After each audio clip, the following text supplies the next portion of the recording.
All right, we are at the top of the hour.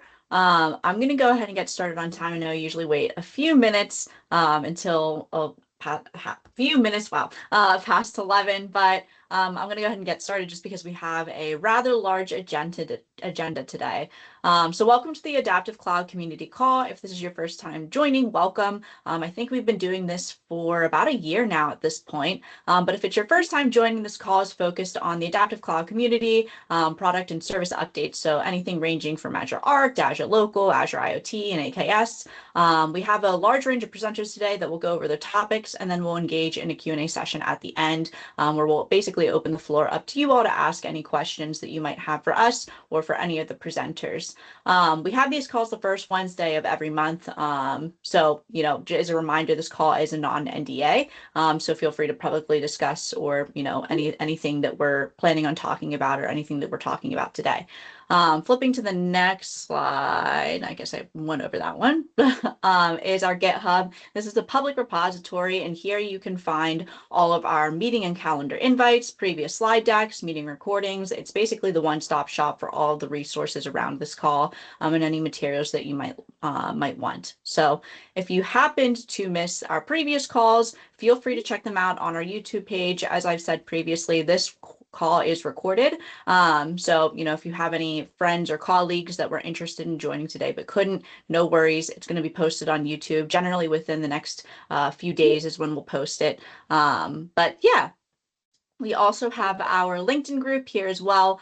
Feel free to join that. I think you have to request access, and from our side, we'll go ahead and approve it, of course. But there you can post any updates. I know that there's a lot of MVPs in the community that are regularly creating content, sharing content. The Adaptive Cloud LinkedIn group is basically just a way to amplify your content, get more eyes on it, and that type of thing. So without further ado, this is the agenda that we have today, and I'll go ahead and start with the Arc Jumpstart updates and then hand it off to some other members of the Jumpstart team. So today we have quite a few updates from our side. If you haven't checked out our release notes, I urge you to go ahead and do that. If you go to, I think it's it's one of the links in the resources, but it's the Jumpstart release one, the second link there. But here that outlines basically everything that we're going over today. But a few updates from our side is Jumpstart and the new Azure Jumpstart Common PowerShell module is now available as part of the PowerShell gallery. So you can go ahead and check that out. Similarly, today we have the Arc Insights Power BI dashboards powered by Jumpstart. That's a topic that we'll be covering as part of that, so I won't get too much into that. But we have also had 4 new Jumpstart drops in this past April release. So that's super exciting as we see more contributions from the community. And there's been some bug fixes, some telemetry enhancements, and then we have also had the Jumpstart video training series. But before I jump over to that, these are the latest Jumpstart drops that you can check out. They're available for you to download now. We've seen some action, especially from the Azure Arc connectivity check. So feel free to check those out, download them, try them out yourself. We'd love to hear some feedback, love to hear from you all. We always welcome more contributions. So if anyone has any questions or wants to contribute in the future, feel free to, check it out on Jumpstart Drops website, or feel free to reach out to me personally. But I'll go ahead and pass it over to Thomas to talk a little bit more about the Arc Jumpstart video training series. Fantastic. Thank you, Kiana. Hey, everyone. Yeah, very short thing.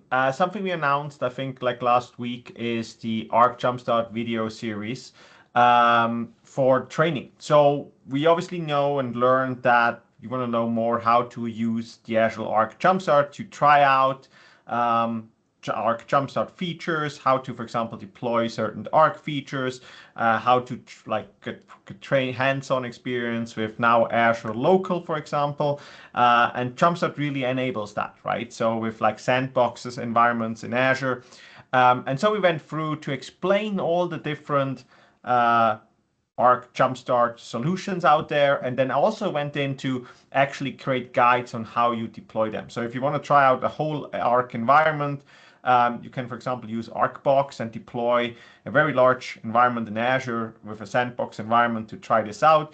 So we have now a video on this. I mean, you can follow the documentation we have online, but we also have a video now explaining this. And we had like this video series now focusing on ArcBox, LocalBox, as we will hear later in the next part a little bit more about, or HCI Box, formerly known as HCI Box. We also have things on Jumpstart drops and a lot more on the different things Jumpstart has to offer. So yeah, if you want to go through that playlist, you can just use the link here with aka.ms/Jumpstart training playlist, and then you basically go to this video series. We might also add other videos in the future to this, but again, if you want to try and learn, those are very, very short videos, very snackable. So you don't need a lot of time to actually go through these. But yeah, have fun with those and use the Jumpstart. Awesome. Thanks, Thomas. I'll go ahead and pass it over then to Lakshit to talk about the recent rebrand announcement that actually just happened to drop yesterday.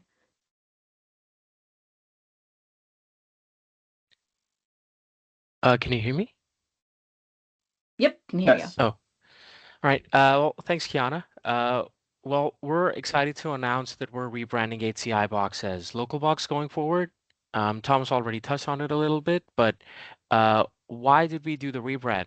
Well, we wanted to emphasize our mission to support a broader spectrum of edge and on-premises deployments. Although HCI Box was originally focused on Azure Stack HCI, LocalBox will address the expanding needs of hybrid and edge solutions under the broader Azure Local umbrella. And for those of you not aware, LocalBox or HCI Box is essentially a turnkey solution that provides a fully virtualized sandbox for customers to explore Azure Local capabilities and hybrid cloud integrations. It's designed to be a completely self-contained project that lets users get hands-on experience with Azure Local without needing any physical hardware. LocalBox is deployed by tons of people every day for a wide variety of reasons. It's used as a testing platform, a rapid integration platform. It's used as an accelerator for POCs and pilots, and it's even used in our demo environments for customer presentations and events. So with this rebrand, we're introducing a new features in LocalBox. We're adding support for even more regions and VM types. We've added support for using spot VMs, which should massively drive down costs for our users. And now LocalBox is fully end-to-end automated, and it requires no user intervention in the deployment process. What else? We've also introduced NAT mappings to make it easier for users to access nested VMs, and soon you'll even be able to use LocalBox with managed identities and no longer need to rely on service principals. So this is a huge step for our team, and we're really hoping you give this new iteration of LocalBox a try. Thanks. Awesome. Thanks, Lakshit. All right, next we have the Azure Arc-enabled server updates with Maddie. Thanks so much, Kiana. All right, so per usual, we are constantly releasing new Azure Arc Server Agent updates. So I urge you to click on the link on the right side of this and see what our recent releases are. And we'll have a May release coming out sometime this week. And speaking of agent releases, I'm super excited to announce that the Auto Agent Upgrade feature is in private preview. So essentially, for agents running version 1.48 or later, if you opt into the Auto Agent Upgrade feature, you won't have to do the manual agent updates anymore, and you can expect your machines to be updated automatically within 4 weeks. So we're continuously rolling this out to more regions, but if you're interested in signing up, we have a new distribution list called Arc Preview Feedback at Microsoft.com. So I urge you to send us an email and I can send you instructions on how to opt in and try this out for yourself. And if you also want to use this email to give feedback on any of our other preview features, such as Run Command, feel free to do so. From a higher level, we're really just looking to figure out how we can unify some of our Azure management operations at scale. and also learning from our SCCM and Linux customers, how we can support those use cases. So be on the lookout for some customer research opportunities. We'd love to hear from folks on both ends. And yeah, thanks.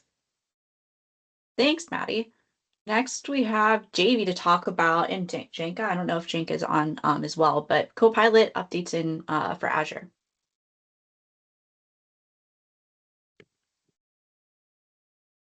Thank you, Kiana. Hi, everyone. JV and here are here to share with you the progress and updates on Copilot in Azure. Since we announced a public preview in May 2024, significant improvements have been made, leading to the general availability announcement just back in April, like 1 month ago. One of the feedback we received during the public preview was on the performance. So we've tried to shorten the Copilot response time by 30%, just by leveraging a better base model and also improving the performance of each skill Copilot depends on. For our team here specifically, we focus on building and improving capabilities that can better serve all of you in our edge scenarios. For example, summarizing the statuses and alerts for Azure local clusters, and also help troubleshooting any issues Azure local clusters may run into.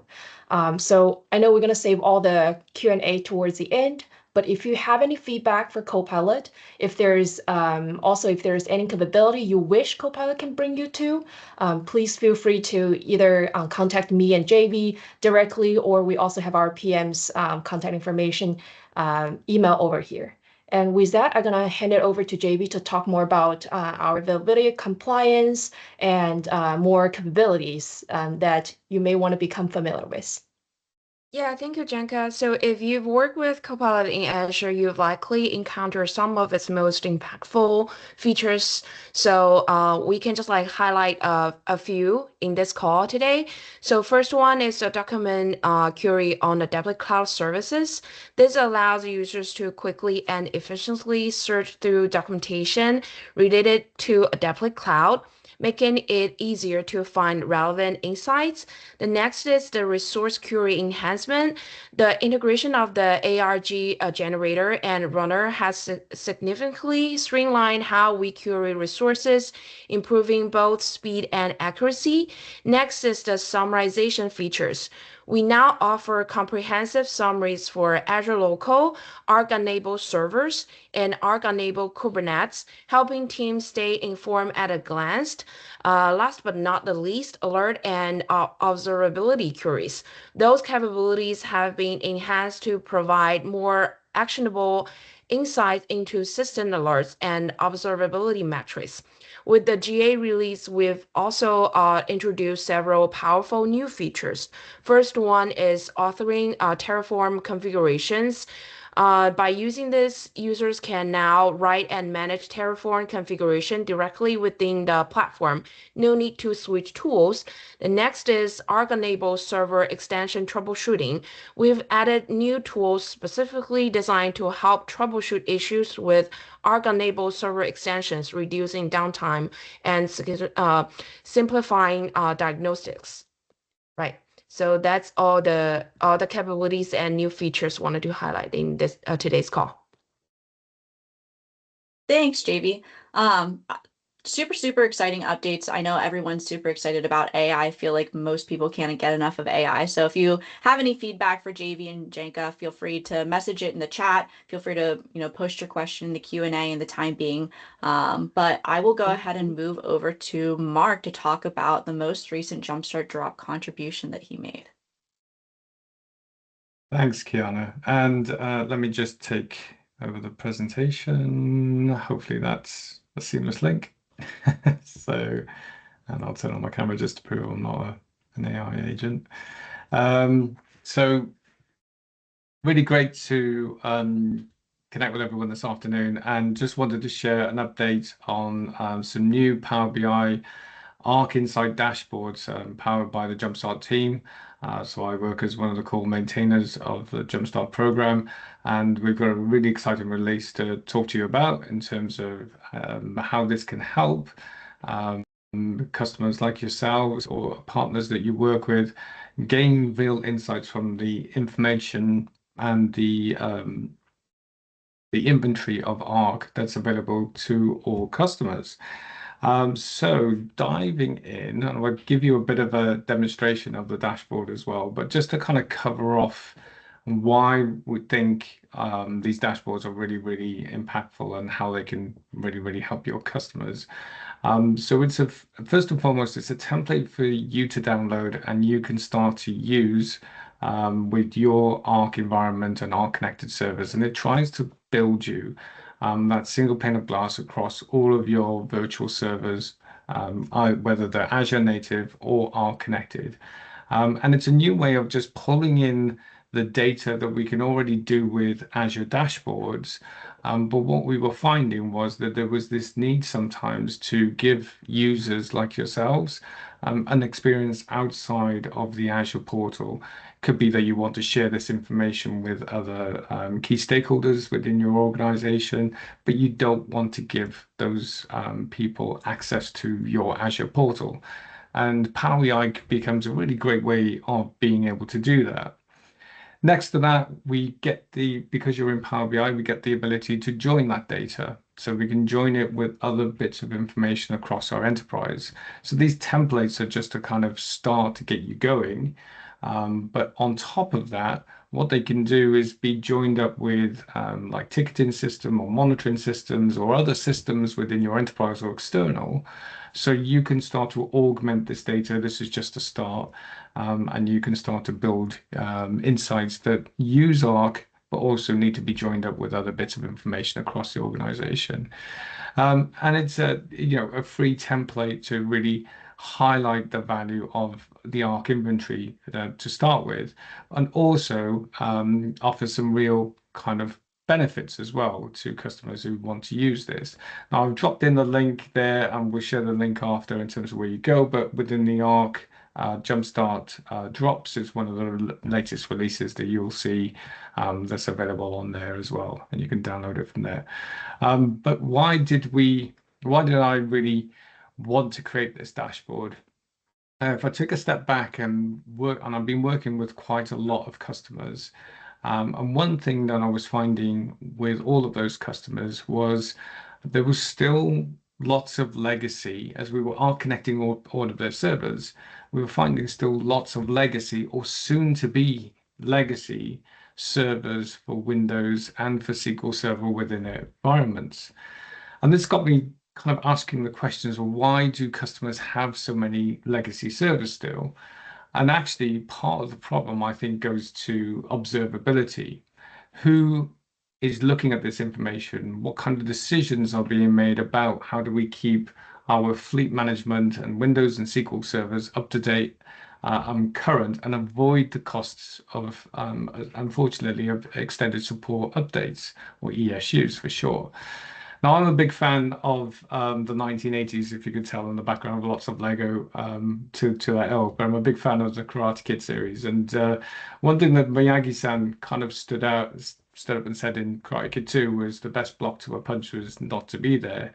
And actually, if we take the data from Arc, we can actually apply this thinking in terms of ESUs. And so what this does is kind of elevates these dashboards into a real business benefit, that if you're struggling with lots of legacy servers, Windows, SQL, and the like within your organization, you find it really tough to get those conversations started with your stakeholders, then this dashboard could be a real great way for you to open up that conversation. Because using the Miyagi approach, the best ESU is not to have any.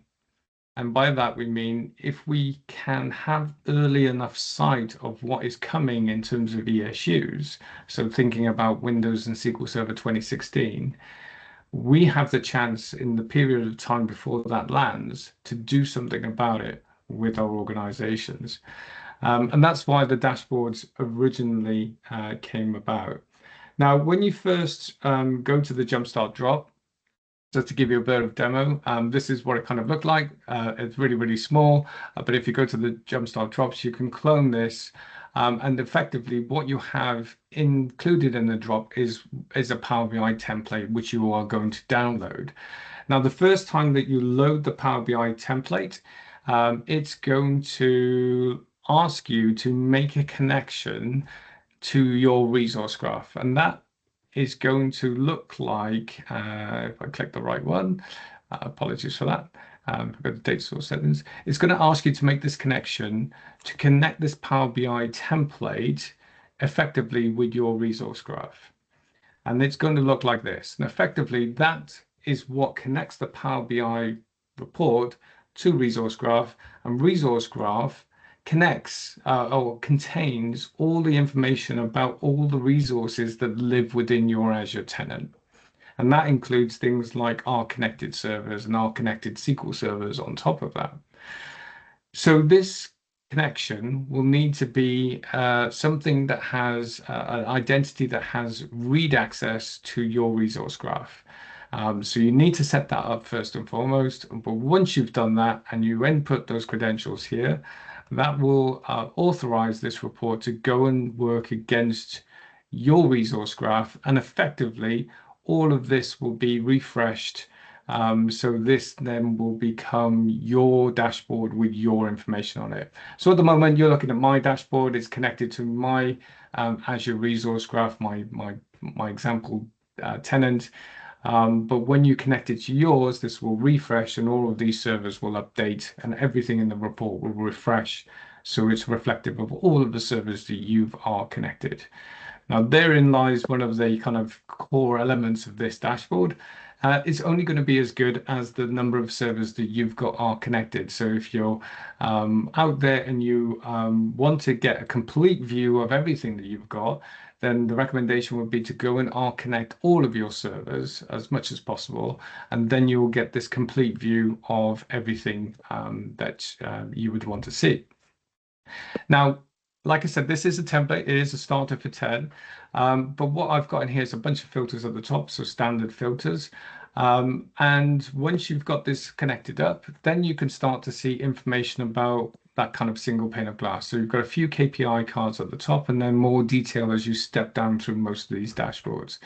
So if you start to then, if I put myself back in the position of about 5 or 6 years ago when I was working for an organization where we were getting the questions like, how many Windows servers do we have that are enterprise or data center edition? This becomes really, really easy to start answering.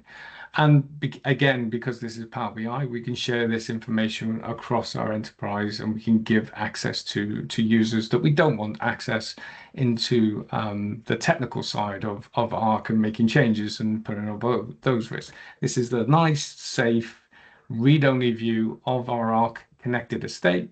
And if somebody asked me the question about how many Windows 2016 servers do I have that are a data center, it becomes really easy to answer. I've got 8, I've got 1 in Azure that's native, and I've got 7 that are connected. I'm using 11 cores and 12 gigabytes of memory. So it becomes really easy to start to answer those types of questions off the back of it. Next to that as well, we've also got a bunch of information to help you manage your Arc connected estate as well. So if you're interested in getting a report on in terms of disconnected servers or expired servers, we have all of this information in there as well. So you can see exactly which servers are becoming disconnected and which servers are becoming expired on the back of that. You can see the Arc provisioning state, and we can see the agent versions on top of that as well. And next to that, what's the KPI for how many SQL extensions have been installed? So if Arc detects SQL's installed, do I have the extension for SQL Server also installed on top of that? Now, in terms of why do we want the SQL extension installed? Well, the SQL extension starts to light up the rest of the dashboard. So on top of a server inventory, which works with Azure native VMs and your Arc connected VMs, we've got a dashboard that then connects up your Arc connected SQL Server VMs, as well as your Azure native VMs, SQL VMs as well. And again, you can start to slice and dice this whichever way you want to. So you can start to answer questions about your estate and gain those kind of insights on top of that. Next to that, I've put a time since it was last connected, so the last time that the agent put a heartbeat into the server, as well as some additional information down the bottom of the screen. And I'll just kind of zoom in a little bit here, because what I'd like to do is to draw a line down the center of this, just to show you kind of what this part of the dashboard is doing. Now, everything on this side of the line, I have basically grabbed the data from Arc. So everything from here is coming from Azure Resource Graph. It's information that Arc sends into Resource Graph and has all of the inventory about all of my servers and then all of the SQL components on that. So is it part of an availability group? Is it part of a failover cluster? And the latest patch version as well. So how well is my SQL Server being patched to? Now, everything on this side of the line is actually coming from an external website. So there's within MS Learn, there is a publication. So every time that there is a patch or a critical update or service pack for every SQL Server version, we maintain a version number alongside that. And you can use that to bring into Power BI, because now we're using Power BI, to join this data together. And that's what effectively these measures are doing. So they're joining in that data that we're getting from that external website, and putting that together with the existing SQL Server version number, and then giving us a set of KPIs in terms of how well patched are our SQL servers. Are they current? Are they missing patches? How many patches are they behind? How many days are they behind?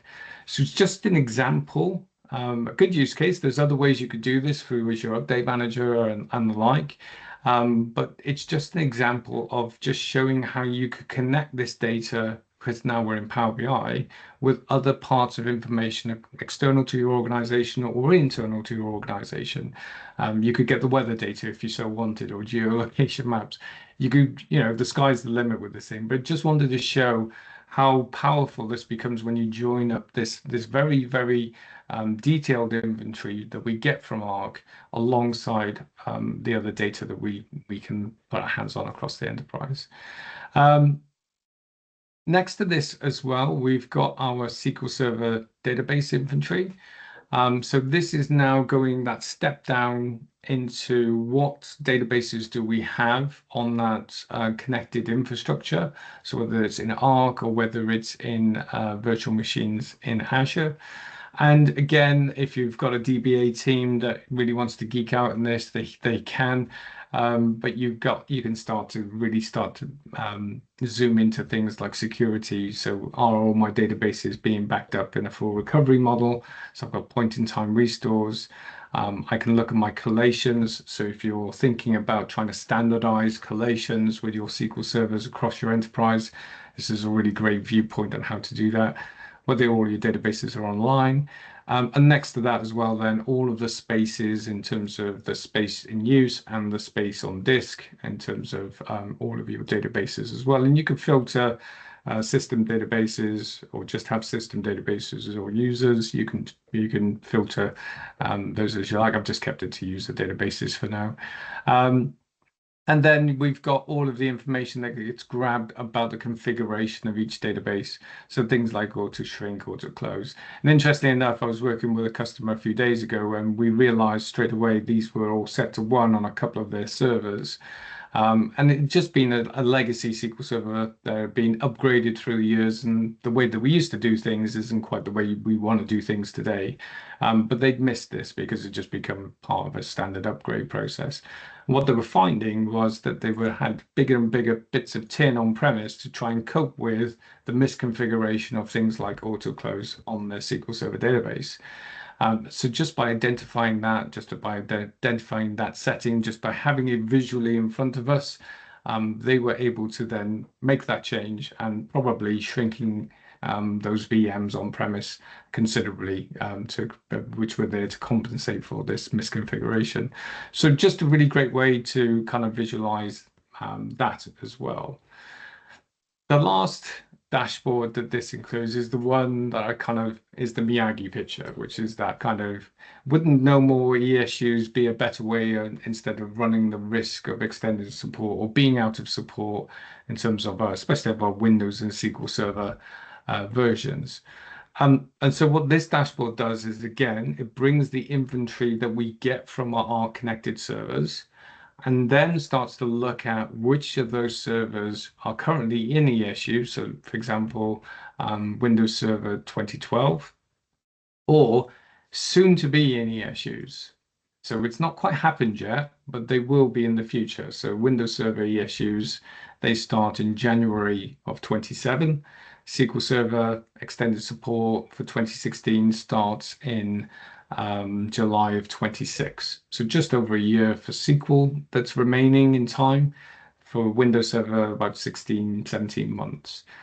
Which, if you think about it, is not a lot of time if you're starting to plan huge, a big upgrade project or a migration project or modernization project, because that's what you will need to do to effectively avoid these ESU costs, because this is what this is predicting. So what this dashboard's trying to show you is if you leave this estate as it is today, effectively the cost will be in ESU support 71,000 a month. It's an estimate. It's based on today's pricing. We haven't released 2016 pricing yet, so it could be more, could be less, but it is an estimate based on today's cost.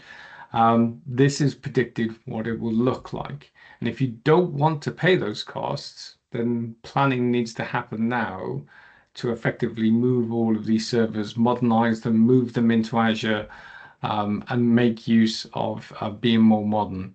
Certainly, if you've got the ambitions to be more AI-driven, data-driven, be more modern, lugging around legacy software like Windows and SQL is never a good idea. And certainly, if you choose not to buy the ESUs, you're inherently running a security risk by not having those extended security updates in place if you are doing that as well. But here's what I've noticed is technical people are downloading this dashboard and then presenting this back to their business stakeholders. Here's a cost of technical debt. And now how do we plan as a company to avoid this in the next few years? And it's a great way to start that conversation with your stakeholders. So yeah, that's the Power BI dashboards available. Like I said, you can download these for free. So they're on the Jumpstart site. So a great update from the Jumpstart program. I think this is just the start. I think keep watching this space. These dashboards will grow, become more part of the Arc ecosystem, the Jumpstart ecosystem in the future, and certainly will grow in their capability in the future as well. Certainly, we've got a backlog that we're looking at in terms of what do we add next to these dashboards. But it's a great way to get started, and certainly recommend if you've got an Arc connected environment, certainly have a look at these because they're really, really impactful off the back of that. Any questions? I'm obviously happy to take them at the end. But yes, wish you luck, and I will hand back to Kiana. Yeah, Mark, there are actually like 2 questions right now. I think it's good to directly answer them. So the first one, which is a very interesting one I got, was about the Power BI dashboard. If it also works if a customer or a partner uses Azure Lighthouse, if you have multiple environments available. I would need to check that, Thomas. Not one I've come across yet, but let me take that away and have a look, and we can have it. If all of the information goes into Azure Resource Graph, then this will start to work for you. So it's whether Lighthouse and how that pushes data into Resource Graph. Probably that's the only bit I need to have a think about. But certainly. Perfect. If the dashboard, look, as long as you can log into a tenant and you can read the resource graph and you have that read access, effectively this dashboard then starts to work for you. Okay, great. And then the second question was like about the Power BI licensing requirements. How do you know how that looks like? If, for example, now No. we have maybe maybe you have a customer who has So to I use. am not a Okay. Power BI licensing expert by any scope of the imagination. But this does work if you download Power BI Desktop, which I'm not sure if it's free or not, but it's easy to download. Maybe under a trial license or whatever. You can download this. So this is in the kind of edit mode at the moment. I do have this in a published mode, which you won't be able to do without a proper Power BI license for sure. But yes, you can. I think you can just edit away. But yeah, check with your licensing expert for sure, just to be sure what the correct way to license Power BI would be. Smart answer. Smart answer. Perfect. No, thank you very much. We will check that again. And then for let me see if I can. Kiana, can you? I just shared the slides again. You might Yes, wanna I can take over. control. It's always I wish that they would update that I- feature. If we can put in like a feature request with the PowerPoint team that whenever you I- reshare. Yeah, Yeah. sorry, that was Unfortunately, I- completely my fault for taking over the presentation, but thanks. No. There's something is not working right today. I was also not able to. I don't have any navigation anymore in the for even when I was a presenter. So something is not working very well today. But again, let's go on.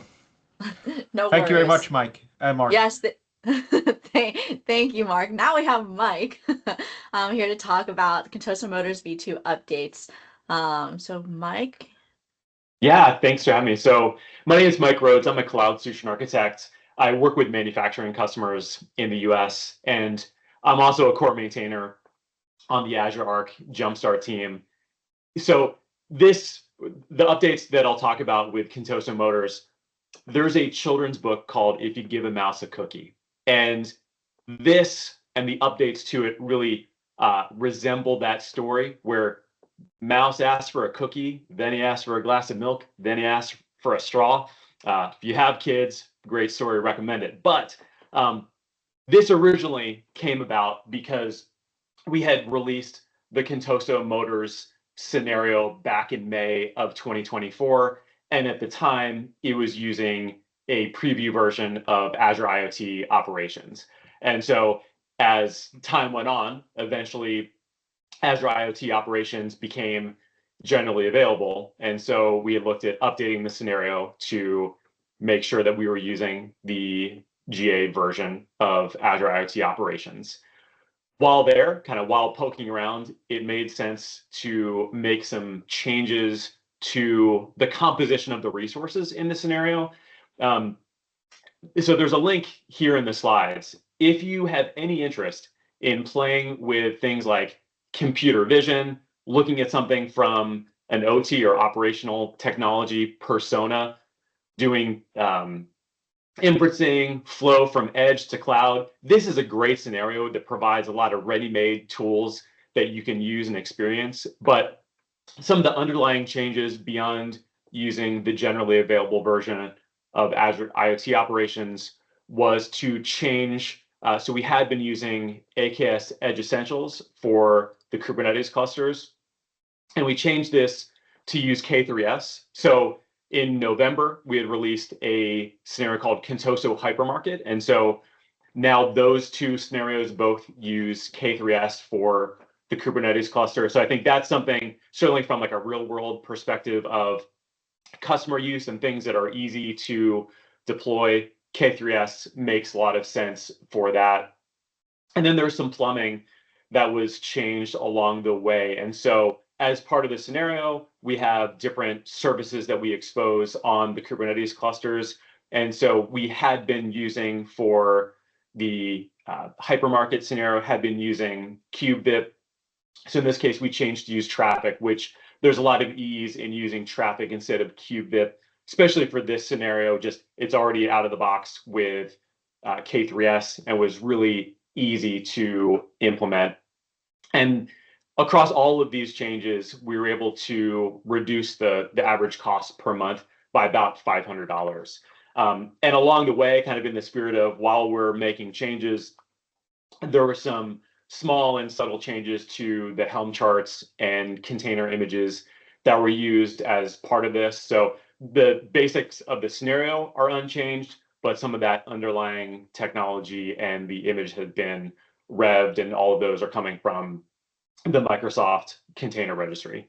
Still, certainly some things that will be enhanced about this. So the deployment time is fairly long, and so some of the updates we're looking to do is to start to deploy Azure IoT operations in parallel to really reduce the overall deployment time. But kind of in conclusion for the updates to the Contoso Motor scenario, I would really encourage you to check it out and deploy it. Because again, if you're looking at things from an OT perspective, looking at how you can use Azure IoT operations to show that edge to cloud scenario, play with computer vision, there's a lot of stuff that you can use and leverage and then expand upon for your own scenario. So if there's any questions about the scenario itself, take a look at that, as well as the GitHub repo for all the code. And Ken, I'll turn it back over to you. Awesome. Thanks, Mike. So that concludes all of the topics that we had for today. I will say before we go into the Q&A, before people start dropping off, our next call is in June. It's on the 4th, again, first Wednesday of every month. So feel free to join. Make sure to put the recurring ICS calendar invite on your calendar so that you won't miss any future calls. But I will go ahead and start with the Q&A. I know people love to participate in this portion. Maybe just no one has any questions, but feel free to come off mute, raise your hand. I believe that JV and Janka are still here, so if you have any questions around Copilot, feel free to ask them now.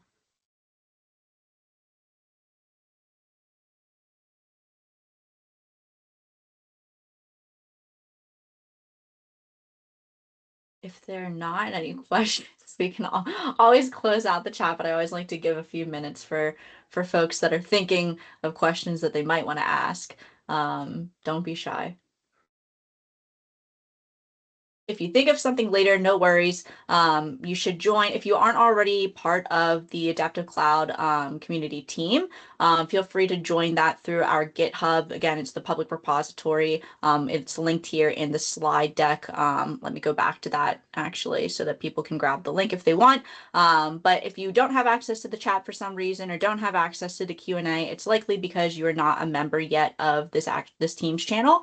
So feel free to request to join. You'll have to submit a form and a test with your name that that you're okay with joining the team since it's external. But once you join, you'll get access to the Q&A as well as the chat. So if you think of anything in the future, feel free to always post your question here in this chat, or feel free to post another question just in the general Teams channel as well. So any questions? If not, so yeah, Kiana, this is Ilan. If I need to try that Power BI, so who should I reach? Is it Mark? yes, that would be Mark. Okay. Yeah, more than happy to help. Yes, so there is a, if you go to that link, if you go to the Jumpstart drops, there is a bunch of instructions there on how to get the Power BI dashboard deployed. You will need an Arc environment to connect to get the Power BI dashboard working. But if you have one of those and you've got Arc connected servers, then the dashboard should start to work for you. But if you get any trouble or any problems, just reach out. And what level of access is needed in the subscription? So it's read access to the Azure resource graph in which the subscriptions that you want to connect reside. Okay, so it's read access to resource graph. I'm assuming that the access requirements are all documented in that, right? They are. I put a link in the resources. There's a bunch of prereqs when you go to that link. That highlights which access that you require, but it's read access to resource graph. Gotcha. So it's a read-only view. Yeah. Perfect. Thank you. No, wish you luck, and obviously feedback as well if you think of any great improvements. Yeah, be interesting to see what comes next. Sure. Awesome. Any other questions? If not, going once, going twice. Maybe a last one, but more general. In a customer case, we have something like a big Azure and another on-prem infrastructure that is very segregated in network, and we think about Arc to be the link between them. But when you are facing this type of case, especially the segregation and the policies, etc., how do you evaluate the opportunity to use Arc, and how you can say, okay, it's a solution? I will let someone else take that question. Yeah, I mean, I can try to answer this. To be honest, like if you, I mean, I don't understand your network environment, like obviously because we just talked like for 10 seconds, Yeah, but Thomas, like all to these, be honest, like it's something like government. Yeah, I think that if I just say the on-premise part is about the kind of security of Gov and Mil, I think it's enough. You can understand. Yeah. So I mean, there at the end we have an agent. Like the concept-wise, it's very simple. Like we have an agent who needs to talk to the Azure control plane. Now there are several ways this can be done.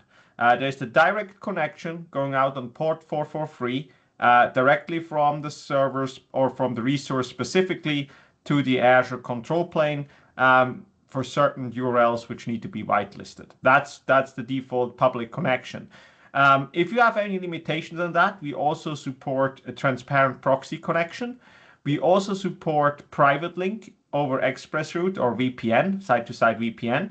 So if the customer, for example, we have seen this before, they have a VPN connection to Azure, they can set up a private link basically, and then you can redirect the traffic from these specific Arc-enabled server agents through that private link using the VPN connection and ExpressRoute. Or what is very new right now is also the Arc Gateway.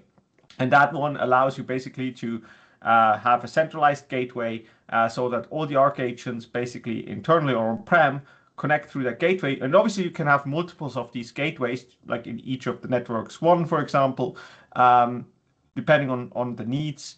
And then that gateway connects to the Azure endpoint and also reduces a little bit the amount of URLs you need to whitelist. Now, again, there's not one answer, so we have like multiple solutions depending on what you need. But I'm fairly like concept-wise, it's fairly simple. At the end, you need to figure out how you can connect that server through which connection to the Azure control plane, right? Like, do I connect them directly? Do I connect them over private link, proxy, or gateway? Gateway seems a good idea. Many thanks, Thomas. Yeah, let me know again if it goes, reach out. There's some very good documentation. I think, by the way, like because you're talking about government and on-prem environments, there's also some very good documentation which we released, or basically Arnav and his team released, I think 2 months ago already, which about hardening Arc. And so that is maybe also something you want to have a look at, which is not specific to network in general. It's more about like, okay, additional security measures you can take place as well. So that might also answer some of the question of the customer, just as an additional tip there as well. Again, you can find that on learn.microsoft.com for the Arc documentation. Okay. There we have a good summary out there. Okay, many thanks. No problem. Awesome. Any other questions?